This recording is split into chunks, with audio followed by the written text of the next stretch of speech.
everybody, and welcome to this episode. You know, is it possible that humanity is evolving into an upgraded species? And if so, what are the characteristics of this new type of human species? And is there a cosmic agenda behind it? And could it be that this phenomenon of this upgraded species be related to encounters with non-human intelligence and also with encounters with unidentified aerial phenomenon?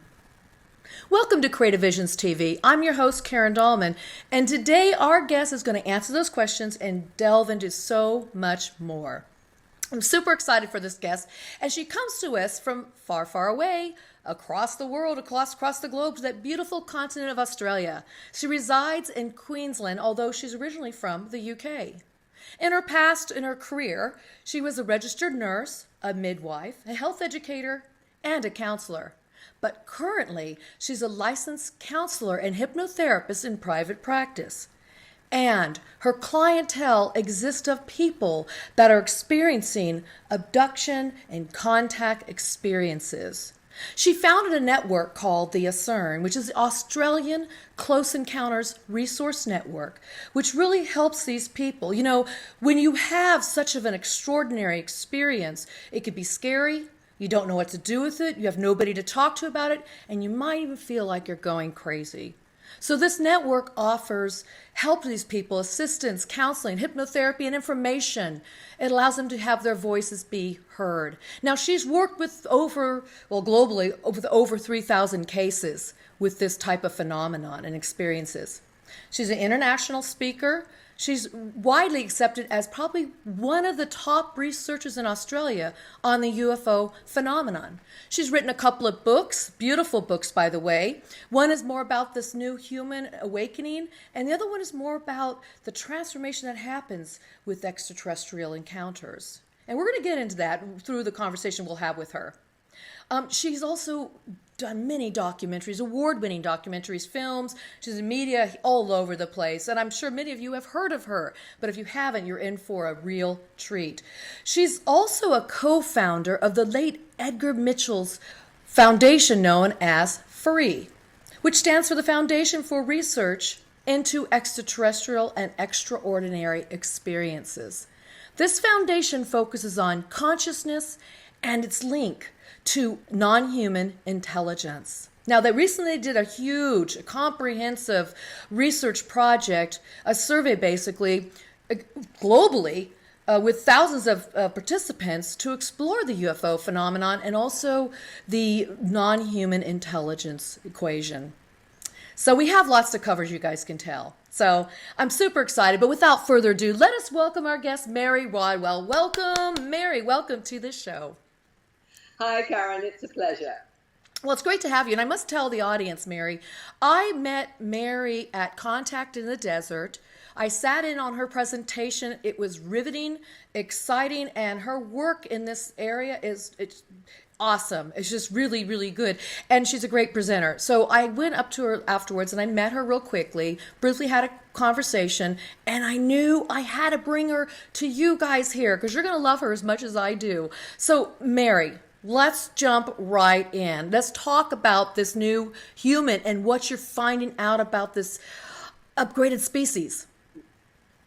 Well, as you've already said, my research is over 25 years now, and with over almost 3,500 cases globally. What I always wanted to know, and what everyone who has encounters, with non-human intelligence wants to know: why me? What's it all about? Where is it going? What's the big agenda here? Why are they interested in us? And why are they interested in certain families, for example?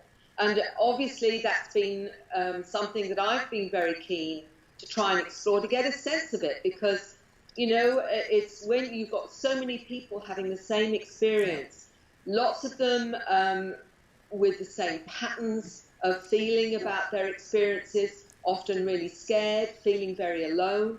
So part of it is, okay, if I'm not crazy and this is real, what does it mean? And what does it mean for my family who, we've discovered it's intergenerational, and that's been the clue to some of the agenda that I think these intelligences have with humanity. And the whole thing with the intergenerational thing is, you trace it back, you talk to maybe a lady who's got, and they'll say, oh, my mum was a little bit like this, my grandma was always a little bit different or whatever, or my dad was always into UFOs or something. You can see the links going right down.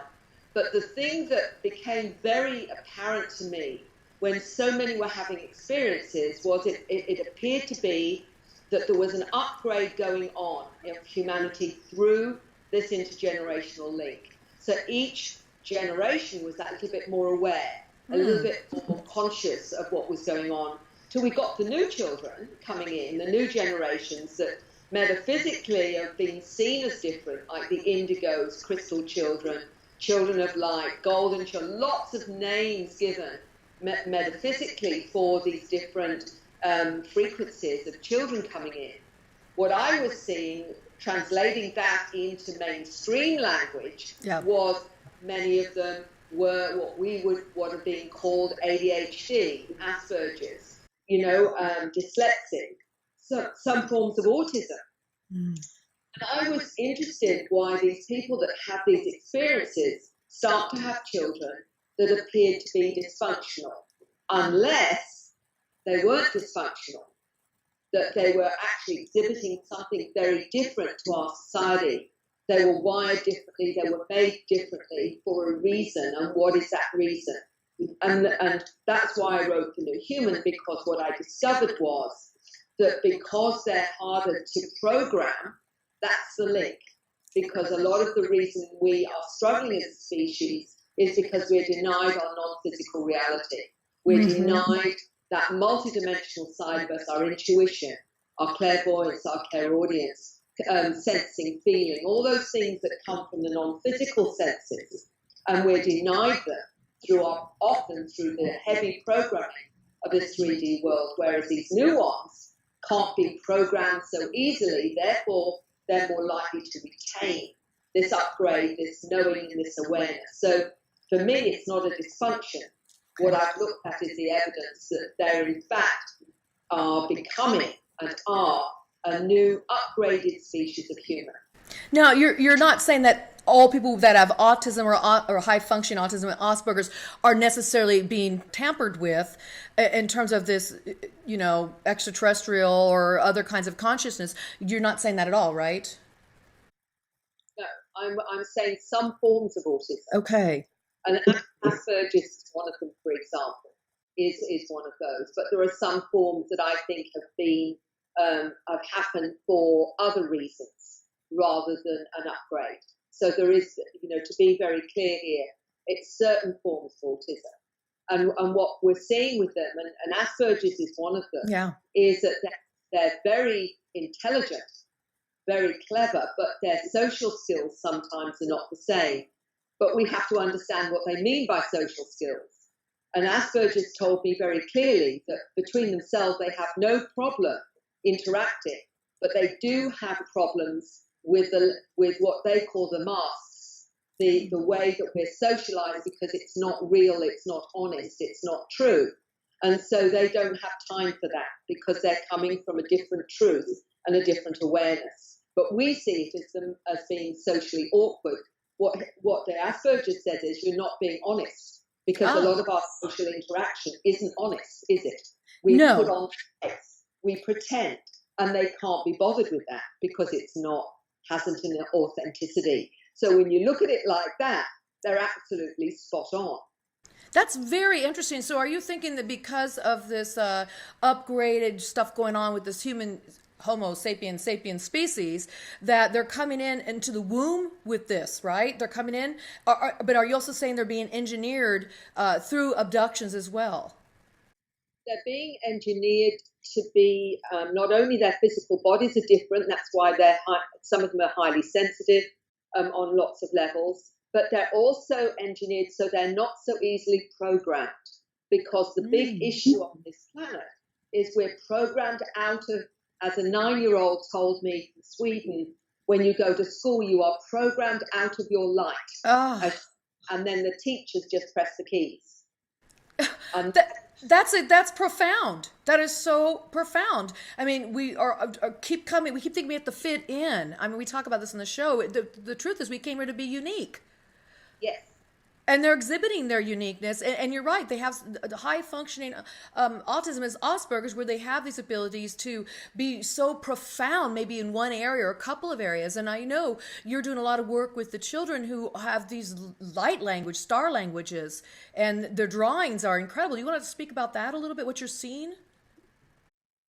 Yes, I think that was another part of looking at parents with these children, and these children talking about their encounters, going on spacecraft.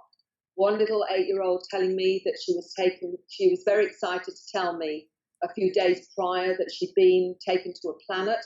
We've shown how to levitate, how to use her third eye and her psychic abilities.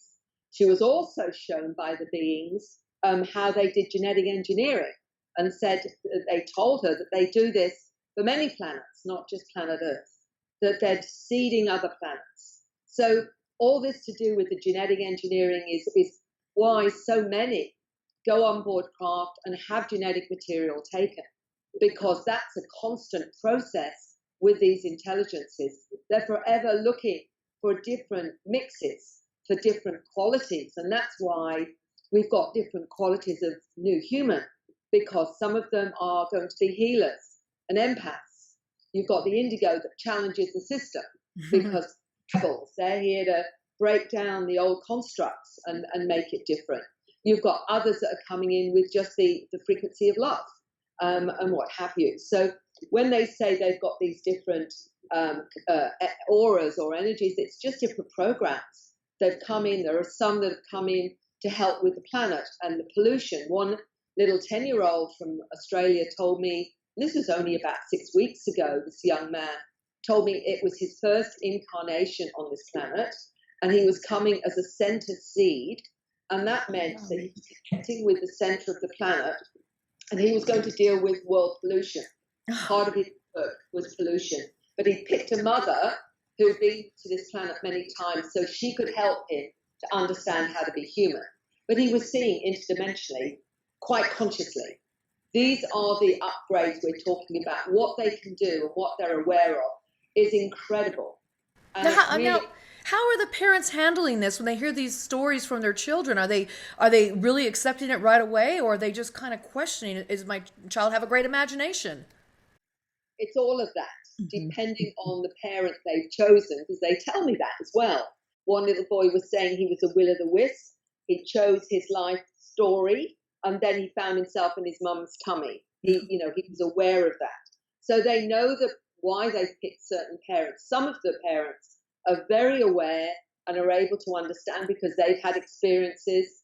And although they will tell me something, most of them will say, I've never said anything about my experiences to my child. I haven't, in other words, front-loaded them. So when they hear the children saying this, they know it's not come from them or anything they've heard from their parents. And that is giving it a huge amount of integrity. But if the mothers have these experiences or the father, then in a way, what's happened is that they can support that because they understand their child is having these experiences too.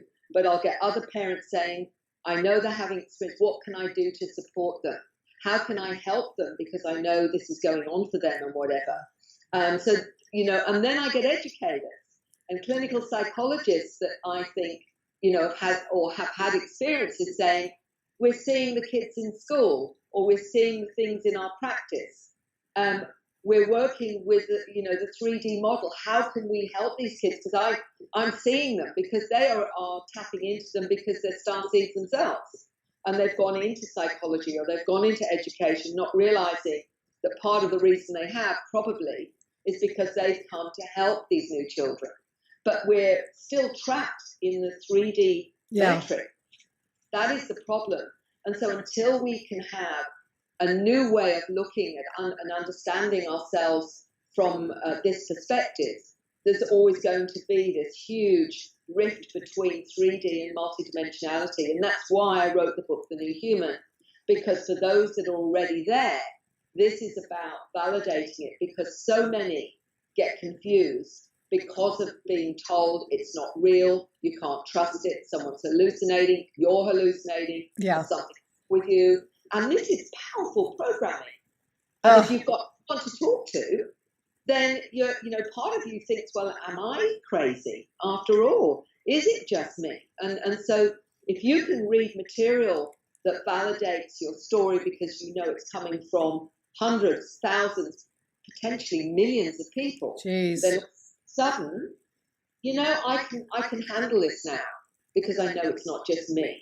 And I know that, and that is the reason I do the presentations in that broadest context, because I want to help people join the dots. Because part of the problem with older generations is all that back, that feeling of, okay, if I accept this, am I really going to go crazy now? Right.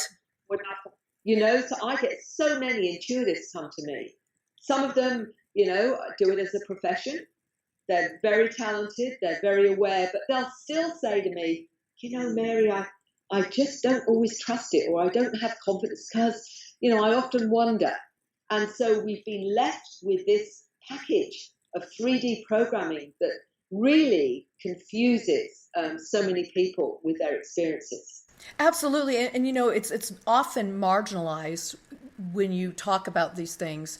And on this channel, my subscribers here are very open to exploring all these dimensions we're talking about. And I have some of them write to me who know that they are starseeds or there's some type of new being coming in. I can speak for myself personally. I've always had encounters with non-human intelligence. I would call them spirit guides or spirit beings. But you're talking about not just extraterrestrials. You are talking about maybe interdimensional beings, spirit guides, ethereal beings. You're speaking about the whole gamut, right? Exactly. One of the things that became very clear to me as I was writing my first book was that some people, depending on their belief system, would interpret their encounters, their experiences, maybe in a religious context or more of the New Agey contact where they will see an angel, or whereas someone else will look at that same being and see a light being. Right. They're actually the same thing. So that's one thing, is that depending on our, if we're quite, we have a religion that believes in saints or angels and Jesus, for example, they may see those forms of being, for example, because that's what they feel safe with and feel comfortable with. Whereas others that don't have that will actually find themselves seeing other beings in different forms. For example, one person may see a spirit guide as a North American Indian, right, Tibetan monk, or whatever. Someone else will say to me, well, I'm seeing my guide as being blue with big black eyes coming from Arcturus. To me, it doesn't matter the form they take. If they are a being that is bringing in information that is uplifting, which is, making sense to you, that you can value, it doesn't really matter. The problem is that, even those that say they're very open-minded to the non-physical world, they belong to spiritual groups, they may belong to a psychic development group. Some of them will come to me and say, Mary, I can talk about my guide being humanoid and looking like, the Virgin Mary, but I can't talk about my guide that looks like a mantis being. Because they all get freaked out and say that's evil. Right. So what I'm saying, and they'll say that's my problem, is that I can't talk about this because it's not okay in that group, even though they're open to this, they're not open to this. And I'm saying, look, we've got the gamut of different intelligences visiting us, not only physically, but interdimensionally, extra-dimensionally, trans-dimensionally, beings from our future, and for goodness sake, who knows where else. Once we get that it's all about consciousness, and it's about how we're interpreting our own experience. And that is valid for everyone. We all see it uniquely through our own lens, and a lot will depend on our programming. So, for some, as I say, an angel will be an angel because they feel safe with that. Another one will see a light being. Very likely they're the same intelligence. They're just coming in through their particular lens of reality or whatever. But it's all together. It's not separate. When you get elementals, very light Right. beings, light beings. All of these, depending on your sensitivity, depending on your way of interpreting your non-physical world, will depend on what you are ready to see or ready to experience. So it really is just where your awareness is how much you're going to experience. Oh, I so concur with that. When we're open to the multiple possibilities that exist, and infinite possibilities, let me say it that way, that exist, then we start to see and experience and feel and hear and all these new beings that come through. So that's important for people to hear, that it's when you open to your possibilities and not quickly label it as something, but allow the experience to happen. I concur with what you said too about a lot of times religion comes in and will tell you, or some certain institution will tell you, that is demonic or evil because they can't understand it, or because to them it's beyond their, I call it, people's boxes or the confines in which they exist. So we're talking about some really good concepts here of how to be open to these experiences, because Mary, you yourself has to be, when you work with all these people that are coming to you with these encounters, and not quickly shut it down and say, oh, that's just a gray alien, where that could be something else too. Absolutely. I mean, the journey that anyone who accepts their experiences finally as a reality, they've got to start to question everything, because that's what you do. And it was the same for me, because the more I worked with people and saw the variety of the matrix of their experience, I'm thinking to myself, well, if this is a reality, what does that mean? And so you reappraise everything that you've ever known, because you have to, when you take it from this reality rather than the reality that says none of this exists. You have to look at who are the gods. Right. I was just going to ask you about that. So all the gods of different history lines we've had throughout our own history. You got the Romans, you got the Greek. You go way back to the Sumerians. Are you saying that those could all possibly be extraterrestrials or interdimensionals? Well, I'll put 2 feet down and say I'm pretty certain they're all ETs. And the reason I say that Interesting. is it's important to note that one of the chapters of my book I call the God chapter, where I explore all of this. Yeah. And one of the stories was from a young Indian man who said to me, Mary, I know I'm a starseed. He said, my problem in my culture, and he said, my relatives, my family, my countrymen are worshipping 100 gods or more, he said. Right. And my problem is that I know they're extraterrestrials and they shouldn't be worshipping them, but they do.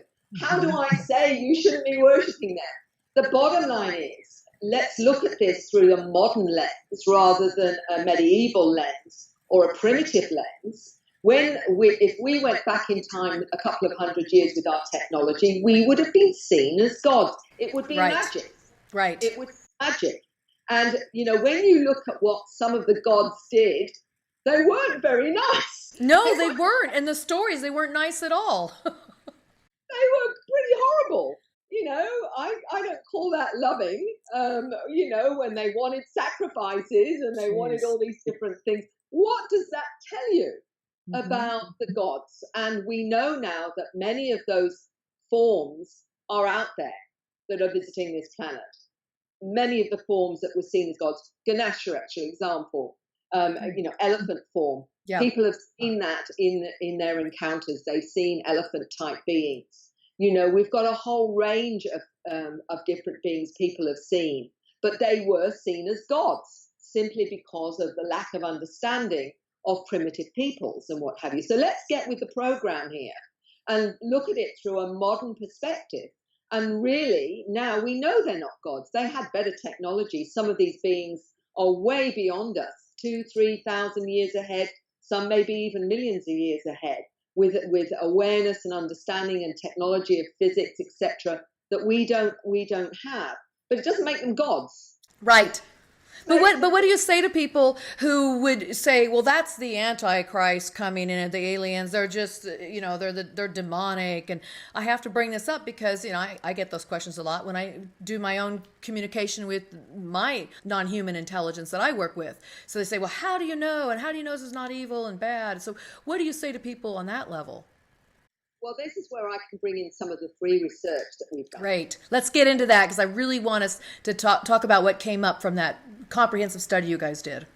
You know, in the Bible it says, by their fruits you will know them. Well, the fruits of contact is primarily something that has been validating a lot of my own research. And that was when they did over 4,200 surveys globally, 600 questions, asking in many different ways their understanding of their conscious recall, etc. What we discovered was 50% of them, 50% had healing on board craft. From all sorts of illnesses, all sorts, from cancer right through where the doctor didn't know how suddenly they were well.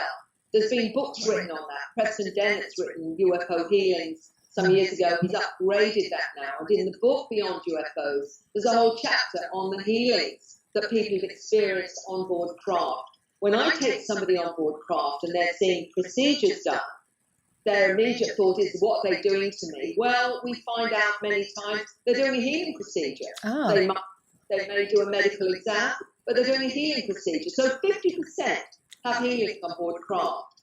Nearly 85% of those were asked, would you change anything? Would you, what do you feel like now after those experiences? 85% said that they had a psycho-spiritual awakening. They started to find out they lost interest in materialistic values. They started to eat a more holistic diet. They didn't want to kill anything. They felt connected to the planet and consciousness. They wanted to live simple lives. They started to care about one another. Wow. All of these came in a transformative way after their contact experiences. Now, I'm taking care of the planet. So if these are evil beings, to tell you what, praise what evil is, because for me, that's pretty cool. And this is what I looked at, and I already was getting that kind of information, the transformative side after contact, where people were getting into ecology.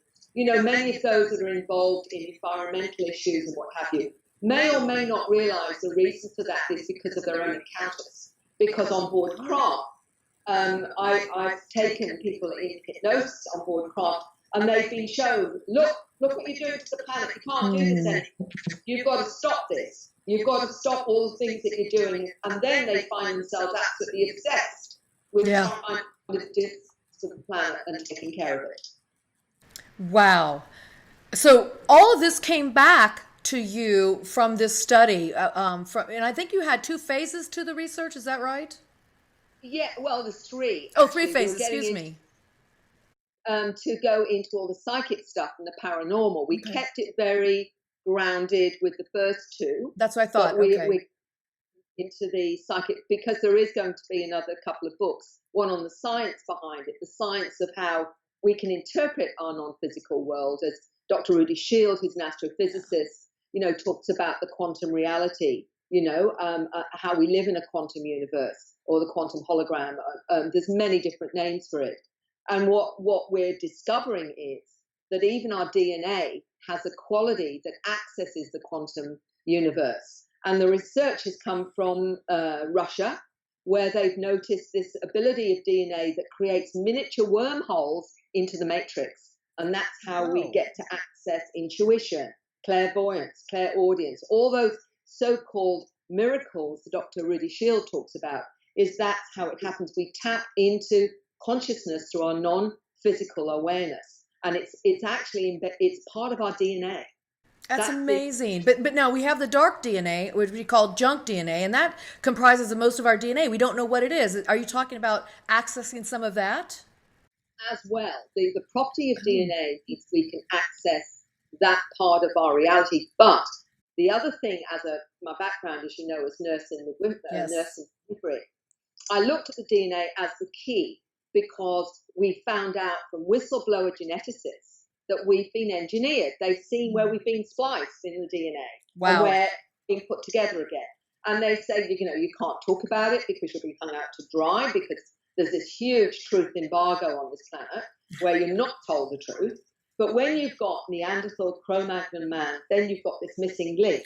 All of a sudden, out of that, comes Homo sapiens sapiens with twice the brain size. Right. And, and 223 genes that are a sideways insertion of genetic material, all to do with higher psychological functioning. Now, that all came out of the blue. And the fascinating thing was that one of the geneticists I spoke to, he was in his 70s when he talked to me, and he told me that he'd worked with Dr. Francis Crick, the co-founder of the DNA Hospital. And he said to me, people don't know this, Mary, but those 223 genes, no other species on this planet has them, just humans. No other species.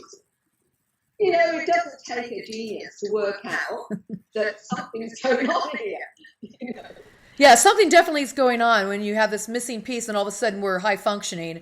I don't buy that whole Darwinian theory myself personally, and I think I do believe in the engineering of our species, as I mentioned in the questions in the beginning. But I also know that Mary talks a lot about this, and they've done the research into this with various people around the world, like you said, physicists, PhDs, people in the know, doctors, psychiatrists, etc. So I really want to talk about some of these beings, what they look like that your clients are describing to you. Because I know there's a multitude of them out there. I hear it myself from different people. So what give us some examples of different beings they're seeing. Let's blow our minds. The different beings people are seeing, and of course the standard has been the little greys, there's been the humanoids, reptilians, and that's been about it most of the time. Occasionally you hear about a mantis or whatever.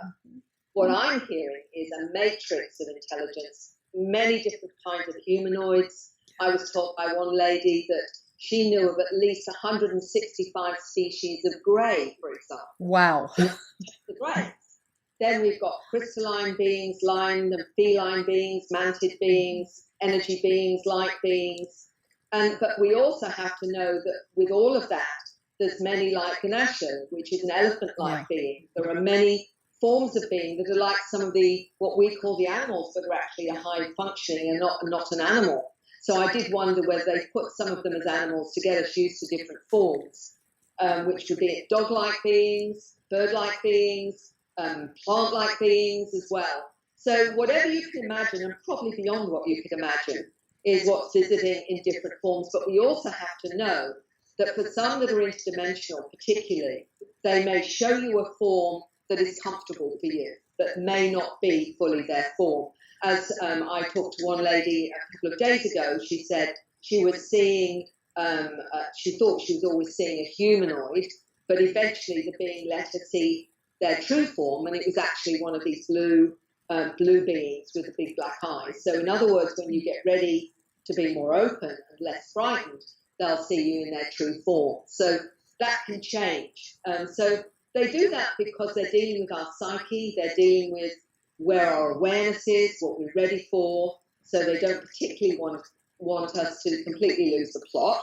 So it's a desensitization of getting us into understanding our non-physical realm. And interestingly, many of those that are born with all these abilities will say, got to 5 or 6, and they started to shut down as soon as they, other people weren't seeing what they were seeing. Right. They didn't want to be abnormal. They wanted to appear as normal. So they would shut down, and it would be not to their 20s maybe, or 30s, or even 40s, when they would start to open up again, because then it was like, you know what, I'm experiencing this, I want to understand more. And they might be drawn into healing. They might be drawn into doing a shamanic experience, for example. They may have out-of-body experiences, or they be, it could be a variety of doing meditation. Then all of a sudden, things start to come back into their awareness again, and they realise that it was there all the time, but they shut it down. Yeah, they shut it down to survive. I mean, you're told you can't see that stuff. That's not real. I mean, that was my case. I had what you might call imaginary playmate, but it definitely wasn't imaginary. And I was told, don't do that when you go to school. People think you're crazy. So, but Mary, it's not just the young people. There's people at all ages that are experiencing these things, right? It's not just you're a starseed if you're a certain age or a millennial age. It's like really, it goes through many. We've been doing this for generations after generations, right? Oh, absolutely. Yeah. But becoming, I believe it's been accelerated. Okay. I think the reason it's been accelerated is because of our technological, where we are with our technology now. Many of the beings have said they're very concerned with our ability to destroy this planet, because it's not just going to destroy us, it's going to destroy them as well in terms of the dimensions. It affects all of them as well as ourselves. So there's almost been this program of acceleration, of an evolutionary acceleration, almost like we've been the 3-year-old kid with a loaded gun, not realizing it. Terrible. And then, you've got to grow up, and you've got to grow up fast. And so there's been this acceleration. But, what's also interesting is the children are telling me they know where they've come from, what planet they've come from. They know they've come in human form to help humanity. So they've come in with the mission.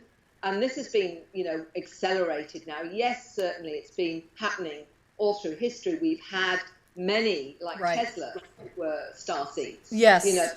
Coming in with it, and not being the right time for whatever reason. And now many are downloading physics, higher physics, understanding of the origin of this. All this is being taught them in the non-physical realm. Many of what I call the space schools, where they go on board craft or they go to another planet with other children, they are learning in those particular environments as well. So they are coming in already aware of who they are, but being helped by these intelligences to manifest their mission. And some will say, I've come in to help with the energy fields. I've come in as a healer. I've come in to do, as one boy said, the pollution. Another one said, they've come in to work with the ecology of the planet, in the sense of creating environments that fit in with the planet's ecology. For example, one 70-year-old told me this in New Zealand. He said, I'm I'm an eco-engineer, really, in terms of I'm bringing in a new kind of building that will fit in with the planet. And he called himself an Arcturian ambassador. That was his awareness of himself. Speaking the star languages, and that's another part of this. The one thing, Karen, that gets me when people say, well, where's the evidence? Right.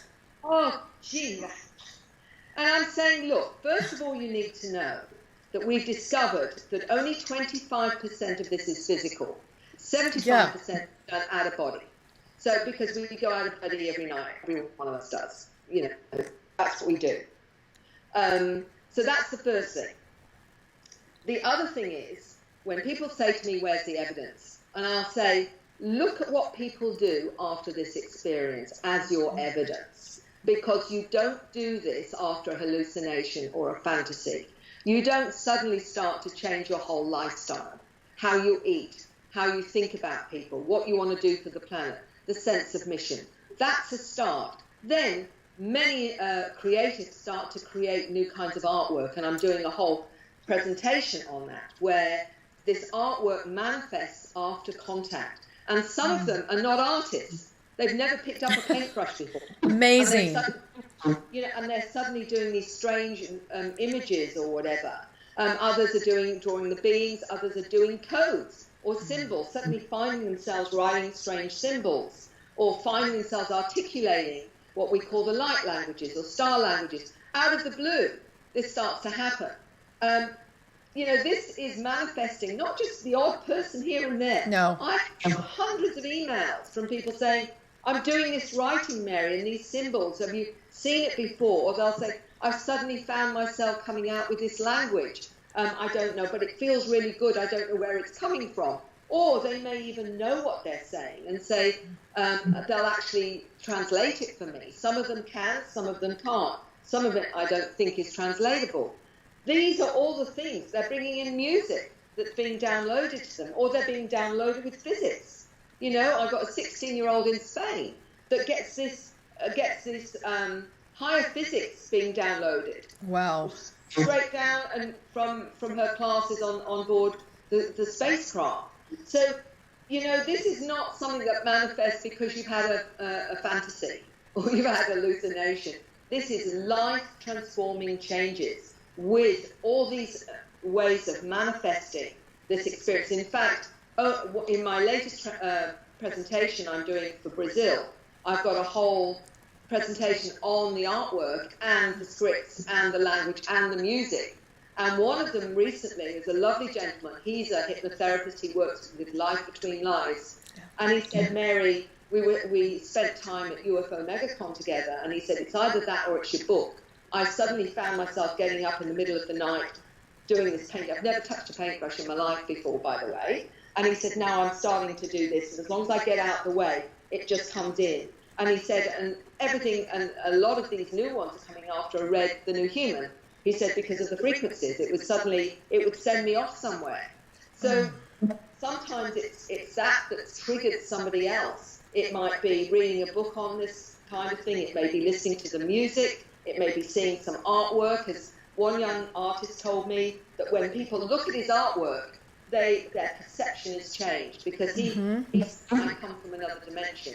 I've come in to create this artwork that triggers perception. So when you look at it, it triggers perception and what have you.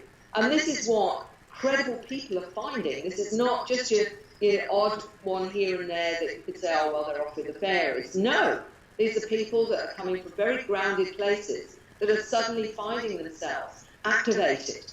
Ah, amazing. And you guys, I saw some of this artwork in her presentation at Contact in the Desert. It's amazing. It's like you said, it activates something, it brings something out, and you can look at this, and it's such a variety too. It's like codes. Maybe it's activating DNA, Mary. I mean, that's a thought I had, listening to your presentation, and it's bringing out these extrasensory perceptions that we all have with it. You guys, this is not abnormal. It's normal to have those things happen. We talk about that on this channel all the time. So what would you say to somebody that's listening and watching this right now, how they can come to terms with this themselves, and even how to expand that, their abilities? Because I think it's a gift that we're able to activate more of what's within ourselves. So I call it our greatest potentials. Well, it is, and we all have it. Yeah. So, without question, we all have that ability. It's whether we want it, whether or not on some level we've made that agreement with our soul self, our oversoul, or, our higher self at some point to be activated and to remember and to start opening up. The mere intent that you want to do that is actually a frequency that will start bringing that in. Even if you just start with meditating, or you learn a healing procedure or whatever, and start working with energy. If you have a desire for this, then you'll pull that to you. So, this is just about, are you ready? And there are many ways people can be activated. They can be activated by looking at this kind of material, the artwork, listening to the frequencies or music, people who've had experiences, because it's all frequency. And the star kids are also, our children are bringing in the frequencies. They'll be activating us and others around them, because they've already got some of these frequencies as well. So we're getting it from the planets as well. So there's lots of ways that we're being activated. It all ties into the dormant DNA, I believe. Because, yes, we have, I'm told it was junk, it's dormant. Well, actually, it's there because it has a purpose. Yes. And I believe the purpose is that, and Dr. Crick said that they programmed into our DNA that when we reached a certain level of technology and awareness, we would know who we are. What he's saying is, as we become more aware, we realize we've been engineered, but we're also accessing the information held in our DNA. Do you know that in 1 gram of DNA, everything that's ever been on the internet could be held in 1 gram of DNA? It's like a computer chip, isn't it? It's like, that's what it is. It's a computer chip inside us, right? Exactly. And what's happening is, as these frequencies, through the codes, through the language, through the artwork, through the music, through being around others that are awake or whatever, that is a frequency that's activating that part of our DNA. And some of that is our non-human DNA, our DNA from a number of intelligences. And the sense is at least 12 different species have had a hand in making Homo sapiens sapiens. And what happens is that as our frequency rises, more and more of that DNA is activated, and we connect more to our star family, more with their awareness, more of understanding. So we say, I think I'm from the Pleiades. I think I'm from Arcturus. Doing is activating that DNA from those particular ancestors. And that's why we connect to it there. Bingo, bingo, you guys. This is how we talk about channeling and accessing these abilities within ourselves. It's through your intention. And the more you raise your frequency to match that, like tuning the dial, you bring this energy in. And this is what she's talking about. This is the same concept we explore here. That was very well said. And I like that you said it in a perspective of more of a cosmic agenda. That's what we're talking about here. We have to catch up, don't we, in a way, to enter into this more of this galactic nation or federation? Well, this is it. And one of the reasons that I focused a little bit more on one of my papers on hybrids in the new human. Yes. Because many people, as they come in, become aware they're a hybrid. And they get this real sense of knowing. And I'm talking to a lovely Brazilian lady that's part of the presentation on the new human. And she said, out of the blue in my head, I suddenly got, your daughter's a hybrid. And that was her 6-year-old daughter. She didn't say anything about it, didn't say anything back to her husband, till her husband in the night woke up at 4 in the morning and out of the blue said, do you realize our daughter's a hybrid? Wow. Right? And so there it is. She got it in her head, and then she got her husband waking up and actually confirming that. She's seen her daughter on board craft playing with a hybrid sister who is a feline human, and actually seeing them play together. So her human daughter playing with a hybrid daughter on board craft, and actually, and seeing her other hybrid cat feline, cat humanoid beings that are our other children, because we're talking here about some giving their DNA or allowing their DNA to be used to create different hybrid species. And so this is another part of the hybrid program, because they're doing this all the time for different planets, different solar systems and whatever. We're part of this huge picture of creativity and creation with many different species working together. And the mantis beings, which are very common, are known to be master geneticists of all of the species. They're the ones that are the master geneticists, and they also work with timelines, etc., etc. Some have their spirit guide as a mantis, for example, or whatever. And the other thing was, this mother was told, is your daughter is a mantis. In other words, she came in from being a mantis soul or mantis into the human body, but she's a hybrid human mantis. I'll be darned. Does she have memories of that, and can she have recall and talk about it? No, she doesn't talk about it. She's only 6.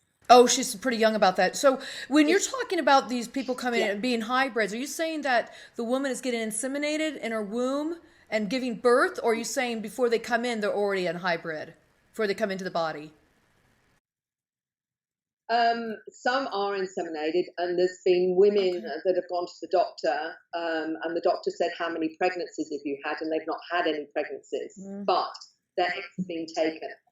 Or they've had something where they felt pregnant for a short while, maybe a month, maybe 2 months max usually, and then all of a sudden they don't feel pregnant anymore. Strange. And that means that the fetus is being taken.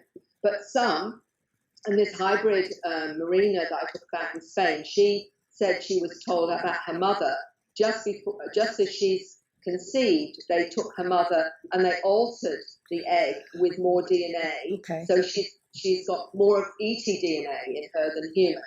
So because that's upgraded her frequency to contain her awareness and who she is. But there are some that are coming in with these upgraded bodies from all over the cosmos. And they will say, I'm from here.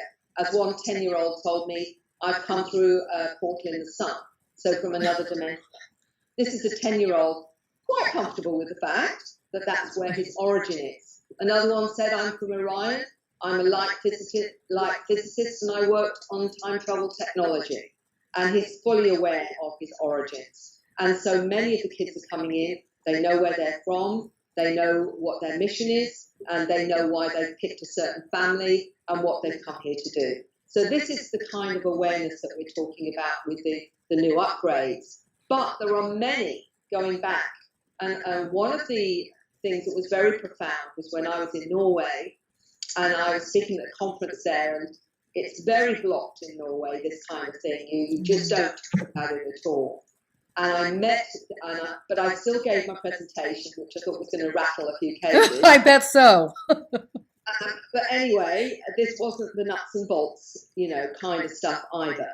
But what was wonderful was this lady came up to me, very tall, very dignified, and she said she was 79 years old, and everything I'd spoken about the Star Kids, she said, I have experienced and more.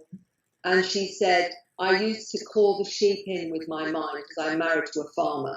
And she said, but no, I've never, ever spoken about it. She said, ever. Because she said, who would understand?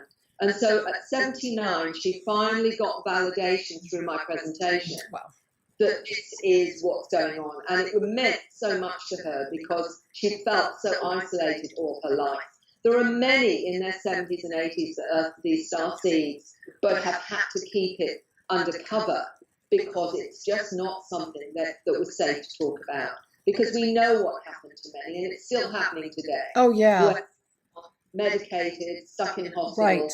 And one of the saddest stories was when I was in Sweden, and in Stockholm I was giving a talk to a small group, and there was a 28-year-old man, and he said to me, Mary, I was with my friends, I suddenly came out with this star language, and they called the police, and I ended up in hospital.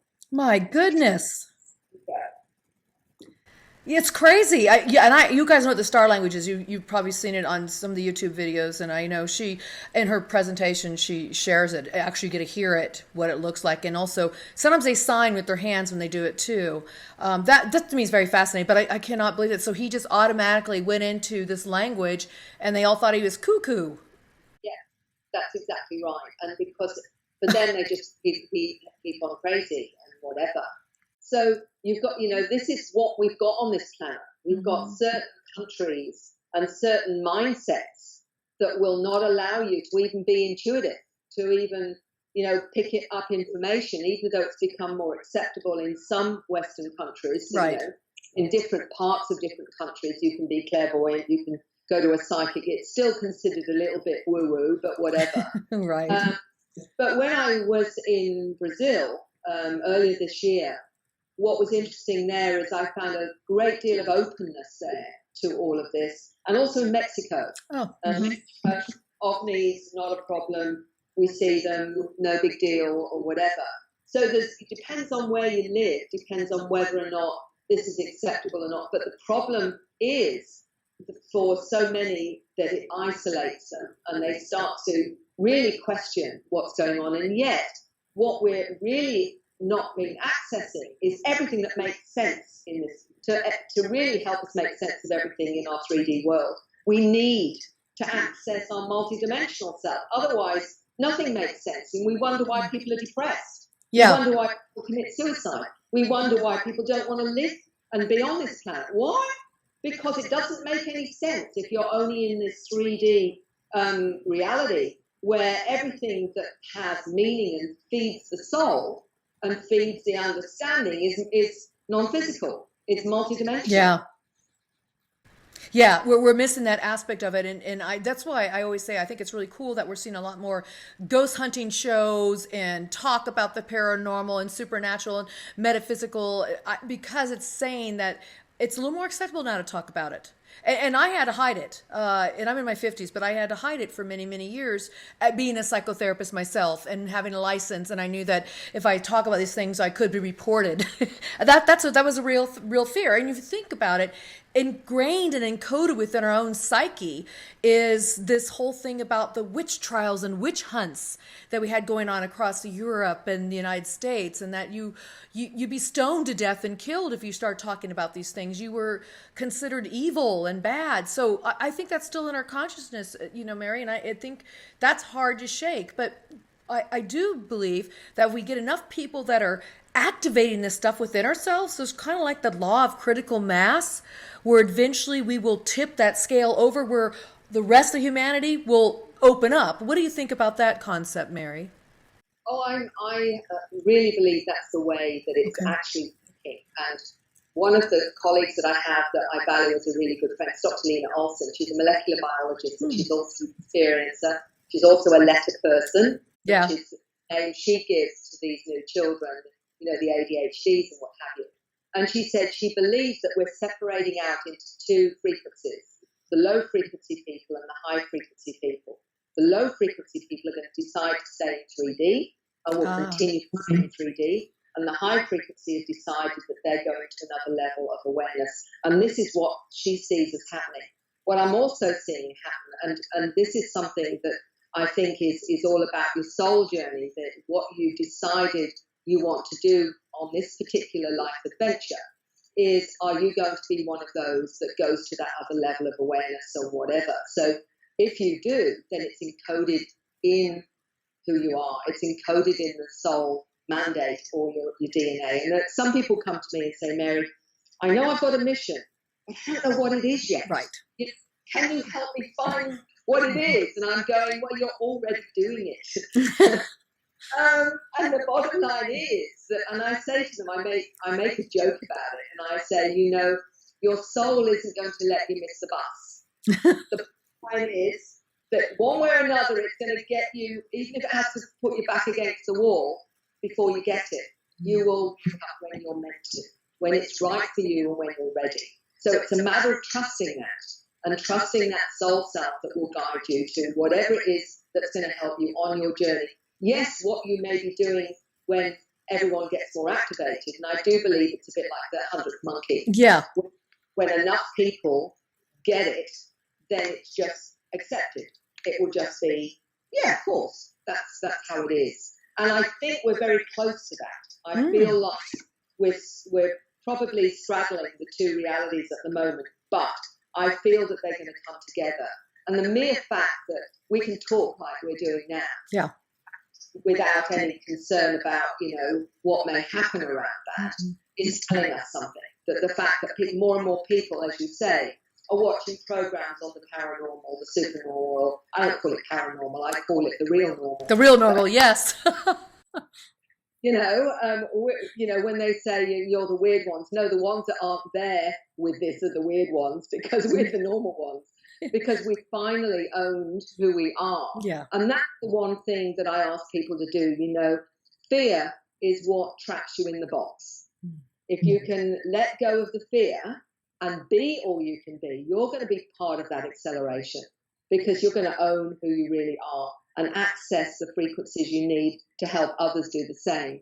And I remember making a decision, in my middle years, and I sort of thought, well, I can't ask people to be authentic, to speak their truth, if I don't do it myself. So the bottom line was, it was the decision, okay, doesn't matter what people think of you. Some of you are going to think you're crazy. Some of them won't know what to make of you. Others will think you're okay. What they think is their business. It really doesn't matter to me. All I know is I didn't come to this planet to pretend. I came. That's right. So if I come here, I'm not going to waste my time pretending. So, all I can say to people is, the less that you pretend and the more you're true to yourself, the more chance you have of having a meaningful life, but also making a difference. To all those that are still fearful, you're saying, here I am, it's okay. You won't go crazy just because you become normal, in our sense of normal. So do it and enjoy your life, because people will be drawn to you because of that authenticity. Whereas before they may have been confused. And I've always said, people say, well, Mary, you meet all these people. I never meet anyone like me. And I say to them this: have you owned who you really are first? And if you haven't, then you're not going to draw those to you, because you're sending mixed messages. You're not sending out the frequency that says this is okay, because that's the bottom line. Yes, and so well said. I want you guys to really hear and take in what she's talking about here. It is about accepting the multidimensionality of yourself. This is what we are. We're multidimensional beings, not just here 3D, but on many levels existing. And she's talking a lot about how we're coming into this more and more. And the cool thing here is that just by a few of us doing this work, and I know a lot of you out there watching this show are doing this work, you're helping activate the DNA for rest of humanity. How cool is that? So do go out there and be authentic to yourself. And then that vibration, everything is vibration, you guys, it shifts, and that's what you attract to yourself. We talk about this all the time. I'm so glad you brought that up, Mary. The other thing that you mentioned was these lower frequency people and higher frequency. And I know it's a continuum. Is this kind of what the concept when they talk about the new Earth, the Earth, Dolores Cannon talked about the Earth splitting into these two-dimensional or two different ways of experiencing. Is that what you're talking about here? Yes. Okay. Exactly that. A lot of the children, as well as the adults, have a sense of another Earth. Yes. A new Earth. And one of the 16-year-olds told me that the Earth, that other Earth is already there, waiting for us. I love it. So it's waiting for us. So there is going to be something. Many are sensing something like an event, some major shift that's going to happen sooner, actually, rather than later, where this will occur. And then it appears some of us will decide we're ready to move on to this other awareness, if you like, or this other place. And the others that choose this time to stay in 3D. And there will be those that say, I still want to do the 3D stuff. I still want to remain in the box. That's the soul choice. I mean, everyone. And I've always said, that for some people, that if a UFO landed on their front lawn, they'd say it was a fire engine because they can't go there. They just can't go there. Yes. Interesting. And that's okay. And that's okay because it's not your business what another soul chooses to do. It's not business, Yours is about you. It's about you doing all you can do to be all you can be. And it's all about timing, like you mentioned earlier. It's like there's no race, you guys. Everybody is really moving at their own pace and speed of what your soul contract is about. Really think about that. So just if you could just do that one thing that Mary mentioned as being authentic to you, expressing these parts of you that you want to express, that you know are in you, then everything else just falls into place. So think of it that way. So Mary, now when this new world thing happens, are we talking also kind of like about people moving into the fifth dimension? Are we talking about that as well? Is that kind of an aspect of this? Or are we also, when we go, are we leaving people behind? Or is it that we can exist in whatever dimension we choose to? We can kind of like jump so we don't really leave people behind. Because a lot of people have families out there that are not into this information and don't want to deal with it. And they feel like they're the black sheep. And would they be leaving their family behind? What have you been told by these people? It's some of all of that, really. But everybody has been given a different perspective, depending, I think, on their awareness, depending on what they're ready to hear as well. So I can only say to people, think about that if it resonates to you and feel into it to what that may mean for you in terms of your understanding. Because as our understanding grows, we get a bigger perspective. I know that I've sort of talked to my team, and they've said to me that what I can conceive right now would never fit or encompass what is going to happen. It's almost like it's too big for me to work it out right now. So I've just said, oh, okay, whatever it is. I mean, I've sort of done a deal because I'm good at doing deals. I have deals with them. And I'm saying, look, I don't want to be separated from my family, my children. I said, everything else is fine, but they're important to me.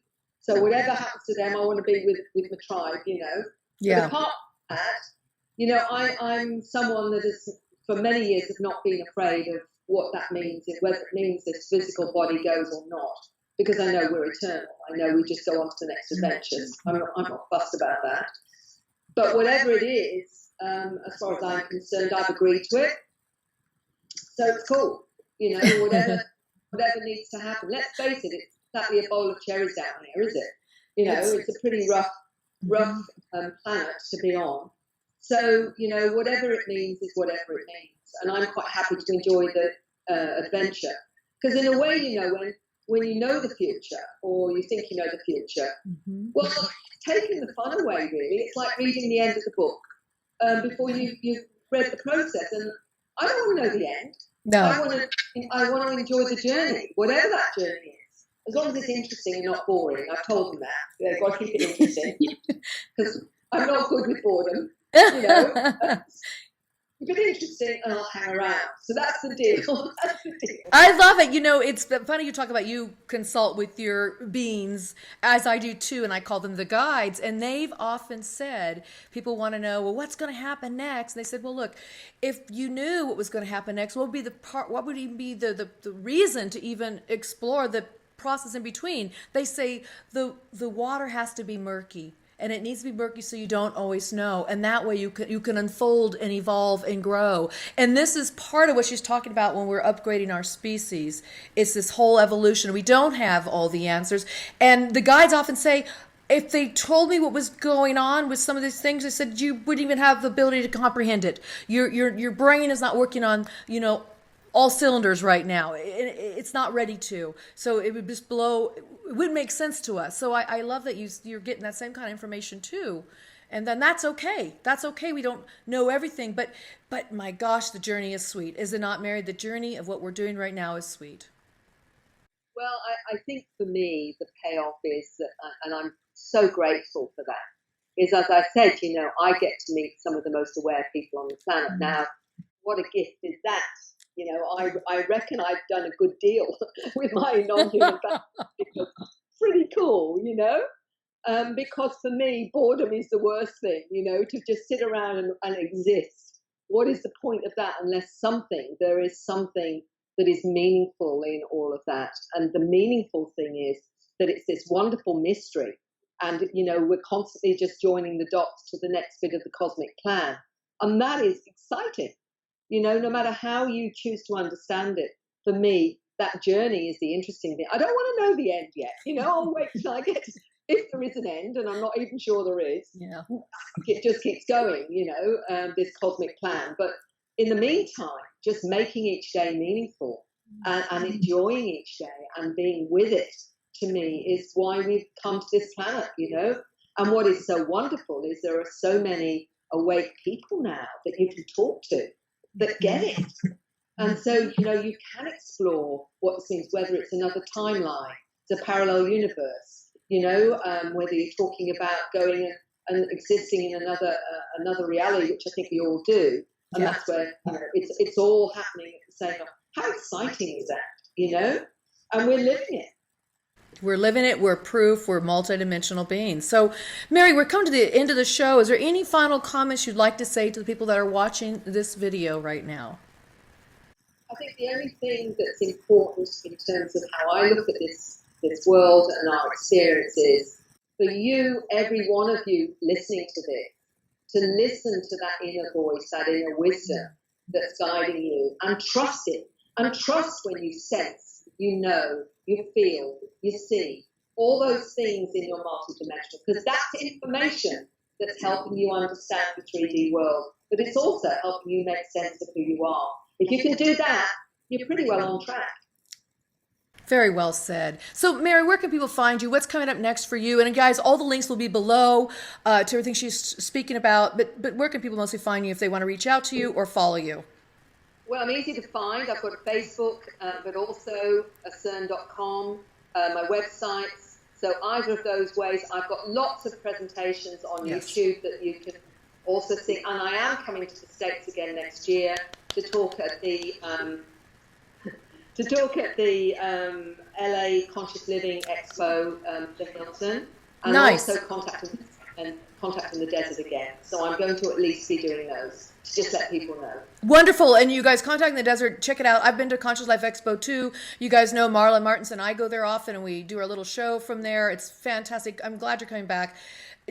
You guys, check her out if you're around these areas when she's back in the United States. You're not going to be disappointed. It's even more detailed because she has a lot of visual aids to share, and she has a lot of case studies also to show us. It's thrilling to have you on, Mary. I'm thrilled. But I noticed, I was at ECETI, James Gilliland's ranch up in Washington about a week and a half ago, and I noticed, you guys get this, they've got James's books, they got Peter Maxwell Slattery's books, and they have Mary's book, I noticed there, and that's it. They don't sell anybody else's books. You were aware of this, right, Mary? I know they had a few, but I didn't realize that it was only those three. Yes. That's what they're selling up there. So they really, they back your work. And so have you been to ECETI, Mary? I've been there a couple of times now. I was there a month last year, and I did a course for children and parents. Ah, got it. And also a new kind of course for hypnotherapists where I teach them how to work on another level. So my missed courses. So I did 2 courses and the conference.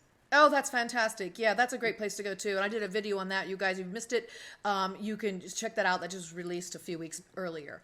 Well, Mary, I want to thank you again for accepting my invitation to come on this show. It's been nothing but a pleasure, absolute pleasure, and a joy to have you with us. So thank you. Thank you so much.